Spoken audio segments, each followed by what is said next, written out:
మా పార్టీ నాయకులతోటి మేము within the 4 wall సమావేశం పెట్టుకొని పార్టీ భవిష్యత్తు 2 సంవత్సరాల్లో ఎట్లా పనిచేయాలని మేము దశని నిర్దేశించుకుంటుంటే నితిన్ నవీన్ గారు అభివృద్ధి మీద మాట్లాడతలేరు. అరిగిపోయిన రికార్డు, ఢిల్లీకి రూపాయి అయితే మాకు 3 పైసలు వస్తున్నాయి, 30 పైసలు వస్తున్నాయి. మరి కొడంగల్కి 5,000 కోట్లు ఎట్లా పోయినాయో పొన్నం చెప్పాలి. హుస్నాబాద్కి వచ్చినాయి 5,000 కోట్లు చెప్పాలి పొన్నం.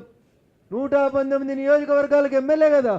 మరి మేడ్చల్ పైసలు మేడ్చల్కే, వికారాబాద్ పైసలు వికారాబాద్కే, రంగారెడ్డి పైసలు రంగారెడ్డికే, సంగారెడ్డి పైసలు సంగారెడ్డికే అంటే నీ హుస్నాబాద్కి పైసలు ఎట్లొస్తాయి పొన్నం కదా? ఆలోచించు ఒకసారి. ఆదిలాబాద్కి పైసలు ఎట్లొస్తాయి ఒకసారి ఆలోచించు. అందుకని తలా తోక లేని మాటలు మాట్లాడి జనాల లోపల ఏదో పర్సెప్షన్ డెవలప్ చేయడానికి ప్రయత్నం చేస్తే బాధ్యత గల మంత్రులుగా పనిచేస్తున్నటువంటి మీకు తగదని చెప్పి ఈ సందర్భంగా హెచ్చరిస్తా ఉన్నాం. 2 ఏళ్ల ముందే కాంగ్రెస్ వాళ్ళకి అర్థమవుతుంది వాళ్ళ పునాదులు కదులుతున్నాయని. కాంగ్రెస్కి రేవంత్ రెడ్డి గారు చివరి ముఖ్యమంత్రి అని, భవిష్యత్తులో మళ్ళీ ఒక 2 దశాబ్దాల దాకా కాంగ్రెస్ అనే పేరు తెలంగాణ రాష్ట్రంలో వినబడదని అర్థమైంది. కాబట్టి ఓ పక్కన విప్పులు, ఓ పక్కన మంత్రులు ఆగమై గాలి గత్తరకు తిరిగినట్టు తిరుగుతూ ఉన్నారు తప్ప వీళ్ళకు ఒక అవగాహన లేదు, వీళ్ళకు ఒక కంటింజెన్సీ ప్లాన్ లేదు. జూన్లో ఏం చేయాలో తెలియదు, జూలైలో ఏం చేయాలో తెలియదు, వాన పడితే ఏం చేయాలో తెలియదు, వాన రాకపోతే ఏం చేయాలో కూడా తెలియదు. ఇది కాంగ్రెస్ మంత్రులకి వ్యవసాయం పట్ల ఉన్నటువంటి అవగాహన. దురదృష్టం ఇట్లాంటి ప్రభుత్వం తెలంగాణ ప్రజలది. Thank you.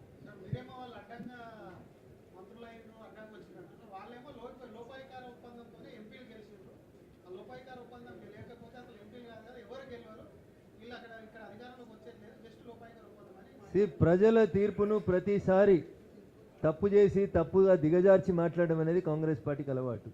కాంగ్రెస్ ఏ రోజు కూడా ప్రజా తీర్పును గౌరవించలేదు. గౌరవిస్తే ఈ దేశ తొలి ప్రధానిగా ఉన్న జవహర్లాల్ నెహ్రూ గారు ఇవాళ వాళ్ళ పక్కన కూర్చుంటున్నటువంటి కమ్యూనిస్టు ప్రభుత్వాన్ని ఆర్టికల్ 356 ఉపయోగించి మొట్టమొదటిసారి కూలదోయాడు. ఆడ నుంచి మొదలుకొంటే దేశ తొలి ప్రధాని జవహర్లాల్ నెహ్రూ గారు ఆర్టికల్ 356ను ఉపయోగించి కమ్యూనిస్టుల ప్రభుత్వాన్ని కూలదోసిన కాడి నుంచి ఆంధ్రప్రదేశ్లో ఎన్టీ రామారావు ప్రభుత్వాన్ని కూలదేసేదాకా 100 సార్లు ఈ దేశంలో ప్రజాస్వామ్యబద్ధంగా ఎన్నికైనటువంటి ప్రభుత్వాలని కూలదోసినటువంటి చరిత్ర కాంగ్రెస్ది. ప్రజలు ఓట్లేస్తే మేము గెలిచినాం. పొన్నం గారికి హుస్నాబాద్ ప్రజలు ఎట్లా ఓట్లేసిండ్రో రఘునందన్ రావుకి మెదక్ ప్రజలు కూడా అట్లే ఓటేసిండ్రు. మీరే కదా సెకండ్ వచ్చింది అక్కడికి. దానికి మేమేం చేస్తాం దాంట్లో?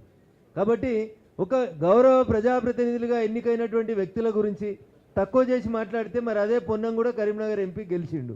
ఎవరితోటి పొత్తు పెట్టుకొని గెలిచిండు? ఎవరితో లాలూచిపడి గెలిచిండు? మేము అడగలేమా ఇట్లా? కానీ మాకు సంస్కారం అడ్డం వస్తూ ఉంది. మేము అట్లా మాట్లాడలేం. ప్రజా తీర్పుని గౌరవిస్తాం, ప్రజలు ఇచ్చినటువంటి ఓట్లని స్వాగతిస్తాం.